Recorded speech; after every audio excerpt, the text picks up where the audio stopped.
assassinated and got up with his fist raised, that was a pretty badass move. That was your... After the attempted assassination, just to be clear. Yeah, correct, yes. Okay.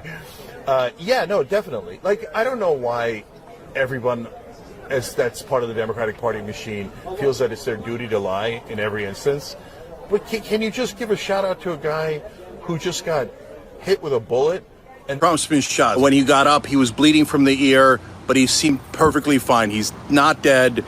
He's fine. Like, my best guess, and this is just a guess because he was just shot, is that he was, it looked like a BB gun or something. No, by I'm the not. government. No, I'm not. I don't know. Hey, get out of here, man. What the hell? Jesus Christ with these lunatic Republicans. Total lunatic Republicans. Yeah, go ahead. Tell me your lunatic conspiracy theory about how odd I don't have any. I don't. As well as you saw the. He's clip farming harder than the new crop of FaZe talent. He's like FaZe Ronaldo. He's clip farming harder than Jinxie. He keeps throwing up his fucking fist. Been at many of these Trump rallies, and It's here's a picture from over. one of our colleagues there on the ground, the photojournalists who are in the front row, showing the blood on. I'm just a, dumb idiot with a Twitch stream. Sank is transgender. Sank is transgender. government. No, I'm not. I don't know. Hey, get out of here, man. I let that part with Jink on Breitbart, basically telling you that he doesn't think that Donald Trump is a coward anymore, which, by the way, was then followed up by the clip that he had posted the day of the shooting of him basically saying that Trump was shot with a BB gun. And, of course, I left Jink's nephew, Hassan Piker, and then, of course, the nice little scene involving Alex Stein, because it, quite frankly, is fun to troll these people. However, that being said, obviously there is this narrative that's being floated out there, and I don't think you guys should be surprised by it. I mean, what was it, night one when Trump came down to watch? I think it was one of the speeches that he was listening to at the time. No, it wasn't the actual speech. My bad. I apologize for that. It was the invocation. You know, the scene where you would actually bow your heads in prayer. Yeah, MSNBC tried to go ahead and run out there with the narrative that Trump was falling asleep during the RNC, when the only thing he was just simply doing was being respectful to the invocation itself. However, like I said before, this right here does not mean that this right here will stop these people from coming up with whatever narratives that they can. The stage narrative has already taken off on Twitter, and of course, it's also already been debunked, especially given the fact that now you've got people saying, well, he got hit with glass. You guys are seeing this photo here. You guys can obviously see that the things surrounding Trump are left intact. I just figure I would go ahead and say that, but obviously there's a lot of crap here. We got to shovel it all out. Not enough shovels, but of course, you know me, I'm going to attempt to try. However, it doesn't mean that somebody MSNBC, not named Michael Steele, not named Nicole Wallace, I'm talking about our favorite person in the world, Joy Reid, would not come out here and start running her mouth. We still don't know for sure whether Donald Trump was hit by a bullet, whether he was hit by glass fragments, whether he was hit by shrapnel. We don't have those details. We actually have no details from his physician, even though this man is still a Secret Service protected, and presidential candidate. We know almost nothing. Why? Why don't we know that much? We know that 3 people were shot. 1 person, unfortunately, was killed at the rally. We don't know where they were sitting or standing relative to him. We don't know why, for 9 full seconds, Donald Trump was allowed to stand back up during an active shooting. Okay, let me go ahead and start this out by saying this right here. This right here is a prime example why it is that anybody who comes to you with a gun control narrative typically tends to come at that with a, let's just say, a level of inexperience. Don't worry, we'll be talking about that too, because Michael Steele, he ran his mouth too, and we'll be getting to him soon. But the point is this right here. Not a whole lot of what she said really and truly is questionable when you actually look at things. First of all, the bullet that went through Donald Trump's ear was an AR-15 rounds, a 5.56. I'll actually show you guys one here in a second, so that way you guys can understand that obviously the caliber that was used would create the wound that was initially posted. But the thing is this right here. Maybe the reason why it is that there's no medical reports or no medical reports are being handed out is because Trump actually lost a chunk of his ear. Yeah, he actually lost a chunk of his ear, so therefore there's nothing there to stitch. Also, getting hit with shards of glass, that would not go through the ear. It would penetrate the ear, and then somebody could pull it out, and maybe the ear would heal later on, but There were actual holes in the man's ear. Look, Don Jr., for example, he came up against this the other day in a clip that went viral. Don't worry, we'll get back to him soon because obviously he went on Fox News. And of course, he would talk about the same clip. But this is the level of lunacy that you're going to get out of your mainstream media nowadays. It's going to look like, Don? What practically your father as president, I think you would even say, was a divisive figure. What's it going to look like in the second term? I don't think he was a divisive figure at all. I think the media created divisiveness around him. They lied about Russia collusion. They said he was a traitor. They went after him in every which ways possible. If the media actually starts being an honest broker, talking about the things that he did, the prosperity he brought, the peace deals that he signed around the world, rather than the disaster that we're living right now, I think you'd do everyone in the country a big favor. I know immigration's important to him. I covered the family separation crisis closely. Will we continue to see policies like separating 5,000 children deliberately from their parents? You mean the Obama administration? You know they didn't do that, sir. Okay, sure. Will there be a second family separation policy? It's MSDNC, so I expect nothing less from you clowns. Even today, even 48 hours later, you couldn't wait. You couldn't wait with your lies and with your nonsense. So just get out of here. By the way, the kids in cages crap, that right there was debunked shortly after it was brought up back in 2019. The cages and crap at the southern border, yeah, that was actually created by the Obama administration in 2010, 2011 timeframe. There was also another one about toilets, but yet people don't seem to realize that oftentimes in these types of facilities, the toilet and the sink are actually connected, kind of like they are in prisons. It's maybe a shoddy way of doing things, but then again, at the same time, though, if you're trying to cross our border to break the law and you find yourself in a cage being held there until we either A, let you in or send you out, I don't see where it is that you deserve, I don't know, 5-star hotel accommodations. Even though in the city of New York, even though the city of Chicago, even though these sanctuary cities in the country are giving them 5-star accommodations by putting them up in hotels. Of course, we've talked about the migrant crisis on several occasions in this channel, and you can obviously see that a lot of liberals thought that the sanctuary city policy was obviously a bad idea, but let's get back to it. But like I said, you should not be surprised by these people and the narratives that they'll throw out there. Now, this first segment is Michael Steele, former head of the RNC. He was a diversity hire that the RNC had. I think he worked along with Thaddeus Johnson, and I think that who was really running the campaign in 2010, or at least the midterms, was actually Reince Priebus. But still, at the same time, though, Michael Steele had a reputation for going on MSDNC back then, and what he would do was he would get into arguments and discussions with Chris Matthews, the former host of the show Hardball, really Softball, was just the same guy who said that Obama gave him a thrill up his leg. Definitely not gay or weird or anything like that. Just simply pointing it out there. I'm not trying to make fun of anybody who lives a certain lifestyle. I'm just trying to say that it definitely sounds a little bit creepy, you know, when you say that your presidential candidate, the guy you're voting for, sends a thrill up your leg. That's all I'm saying. And Michael Steele viewed himself to be absolutely useless to Republicans going forward. I mean, it was the old shtick, the old racial stereotype they would use for black Republicans. And of course, you know, Steele wasn't exactly somebody who was strong.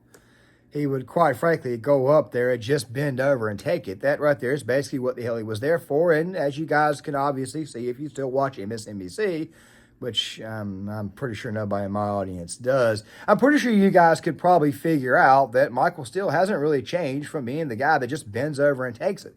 But what Michael Steele says here, right, this whole segment, just doesn't really jive with common sense. But still at the same time, though, you got to use some common sense. And you got to kind of think for yourself that maybe some of the things that you're bringing up don't really make any sense or don't really hold water. But let's watch. Mandate. That's fine. Where I am at this point is it's been 3 days going on 4 since this horrific event occurred. A person lost their life, 2 have been severely injured, and yet we've not received a medical report from the hospital, nor have we received a medical report from the campaign or from the Trump organization about the extent of the damage to his ear. If he was shot by a high caliber bullet, there should probably be very little ear there. And so we'd like to know that. Is there cosmetic surgery involved? What is the prognosis for recovery? Were there stitches? What is the extent and nature of the damage to his ear? Donald J. Trump is now President of the United States. President Obama.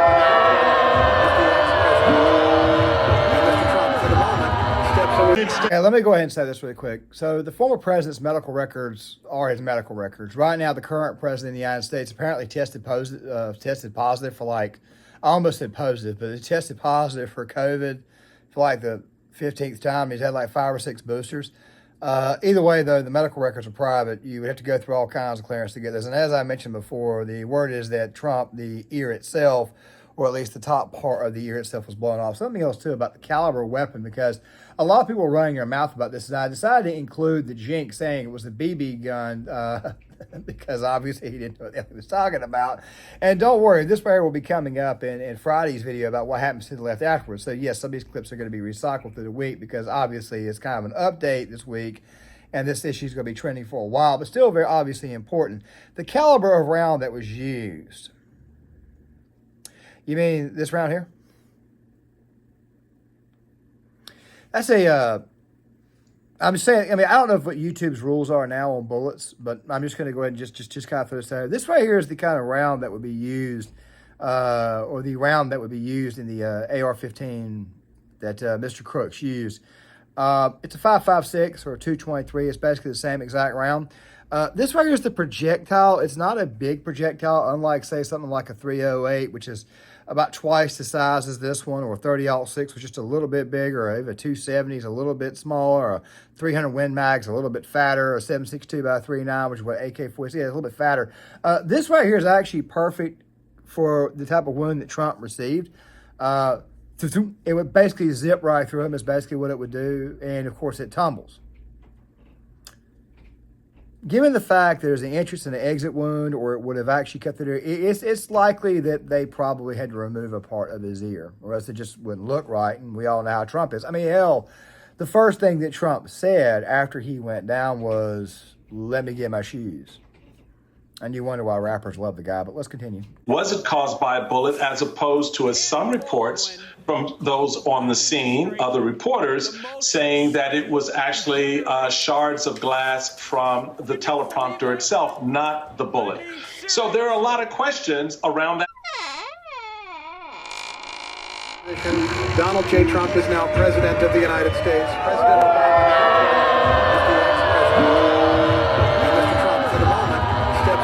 What if I was to tell you that the mainstream media is mad about the image? What if I was to tell you that they're angry about, I mean, 2 days ago, they wanted the image removed. The iconic image of Trump with his fist in the air and the flag behind him. Yeah, they wanted it removed. I talked about it in the video that I did on Stephen A. Smith. He talked about it, said you couldn't buy good press. You couldn't buy that good a press. Basically said the election was over with. I'll link in the description box. Time Magazine does not want the image released to the public, so they actually changed their cover to better suit their audience. Just saying. Now we get back to Don Jr. and how to actually handle the media. So here's the segment from Fox News, just a few minutes of it.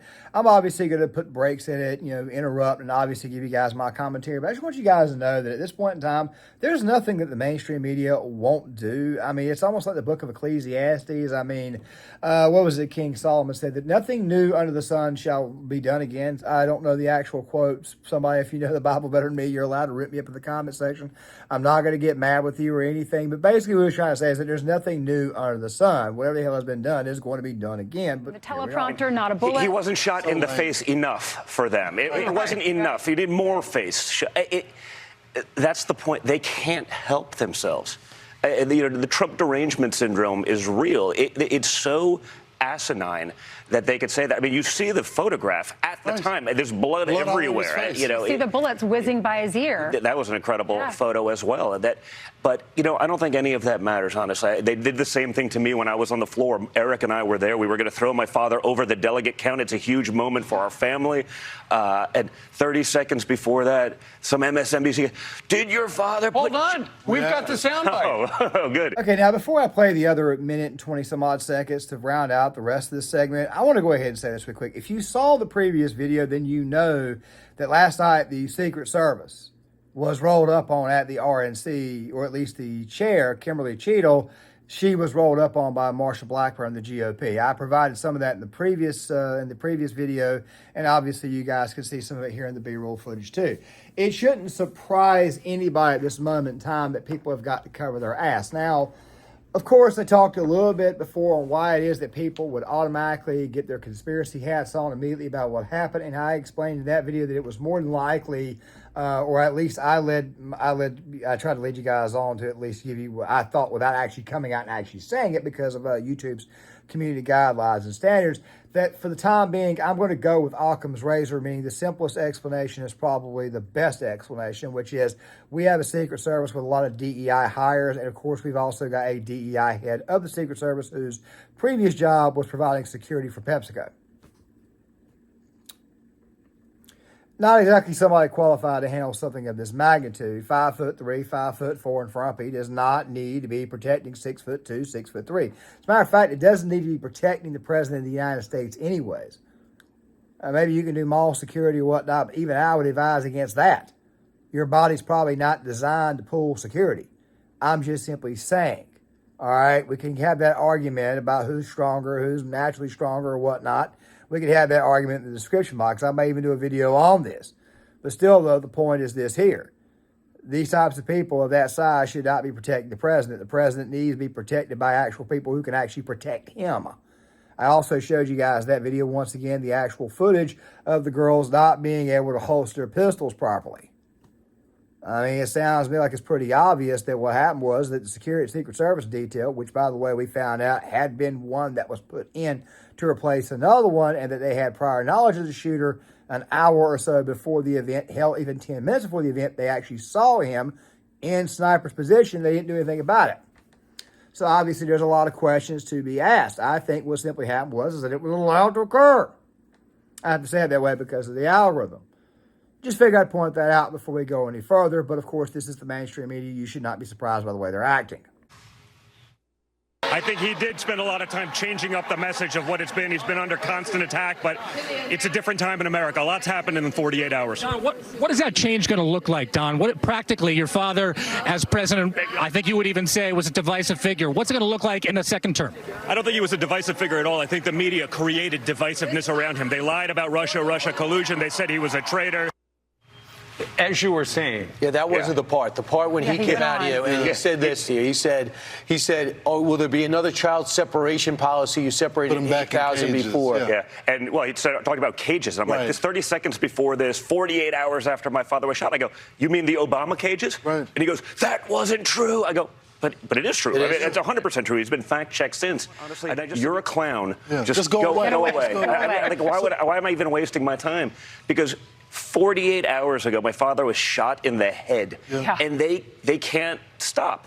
Right? This is the same as what they did with Russia. Even when they knew it was wrong, they kept going it. It was impeachment 1, it was impeachment 2. Democrats just as bad. They're out there. They're trying to bankrupt our family. They're trying to take away my father's businesses. When that doesn't work, they try to throw him in jail. And of course, when someone spends years calling you Hitler and a fascist and a this, and by the way, not just my father, half of the country. Yeah, that's pretty much what happened. And of course, if you go online, if you go look at the radical left on Twitter, you will find out that these people have fully bought into this whole notion that it was staged and, oh, Glass got him. I mean, it's a bunch of BS. This doesn't hold up to scrutiny. But once again, though, we'll be having a conversation on that tomorrow because there's definitely a lot to talk about when it comes to the radical left and what happens going forward, because I think people now realize that in order for that certain segment to be gone, to actually be done with America or be gone from America, you got to turn public opinion against these people. And don't worry, we'll talk more about that in the video that comes out tomorrow, which of course will be much, much longer in length. Make sure you guys stick around for that. Please, though, tell me what you think in the comment section. Please hit the like button, subscribe, share the video, sign off in the comment section, and I'll see you guys later.